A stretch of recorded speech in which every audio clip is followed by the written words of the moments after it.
Hey everyone, welcome back to the channel. Today we're diving into a hot topic that's got the tennis world buzzing.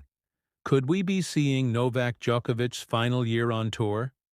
Yep, it's starting to look that way, and we're going to break it all down. Alright, here's what's going on. Novak Djokovic, arguably the greatest tennis player of all time, just turned 38 last month. And while most athletes that age are long into retirement, Djokovic is still battling it out in Grand Slam semi-finals. Most recently, he made it to the Final Four of the French Open. Again. But this time, he was stopped by current world number 1 Jannik Sinner. And even though he didn't grab that elusive 25th Grand Slam, he still climbed back up to number 5 in the ATP rankings. Not bad for a guy many think is nearing the finish line, right? But here's where it gets interesting. Former player and coach Rennae Stubbs shared a pretty emotional take on her podcast. She said she thinks that match against Sinner at Roland Garros, that might have been Djokovic's last French Open. Why?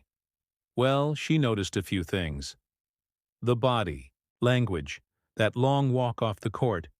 It just felt different, almost like a farewell. She said the level of tennis was still elite, but the errors from Djokovic were uncharacteristic. Basic shots, like an easy forehand, were missing by 2 or 3 feet. That just doesn't happen with Novak. Not back in the day. Stubbs pointed out something really telling. Djokovic isn't the type of guy who wants to stick around just to lose in quarters and semis. This is a guy who's won 24 Grand Slam titles, and he's used to being on top. Sure, he can still push deep into these tournaments, but if he's not lifting the trophy, you get the feeling he's asking himself, why am I still doing this? That said, Wimbledon is coming up, and Andy Roddick actually believes Novak has a real shot at winning it. And let's be honest, we've seen Djokovic pull off some unreal stuff on grass. There's also talk about him maybe playing the Australian Open one last time, his favorite hunting ground where he's won 10 titles. Stubbs thinks that could be his big send-off, his swan song. And get this, while Carlos Alcaraz and Jannik Sinner are dominating the tour, Djokovic is still the only man who's consistently beaten both. Alcaraz may have stopped him at the last 2 Wimbledon finals, but Novak still holds a 5-3 record over the Spaniard. And against Sinner? Okay, yeah, Sinner's won the last 4, but overall, it's still close. 5-4 in favor of Jannik.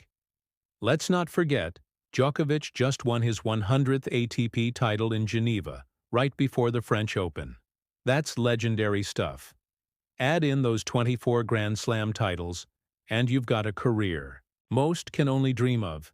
So whether he calls it quits after Wimbledon, the Australian Open, or decides to surprise us all, Novak Djokovic is leaving on his terms. And honestly, that's the mark of a true champion. So, what do you think? Will Djokovic hang up his racket this year? Or does he have one more Grand Slam left in him? Drop your thoughts in the comments, smash that like button if you love tennis, and don't forget to subscribe for more updates on Novak and the ATP Tour. Thanks for watching, and we'll see you in the next one.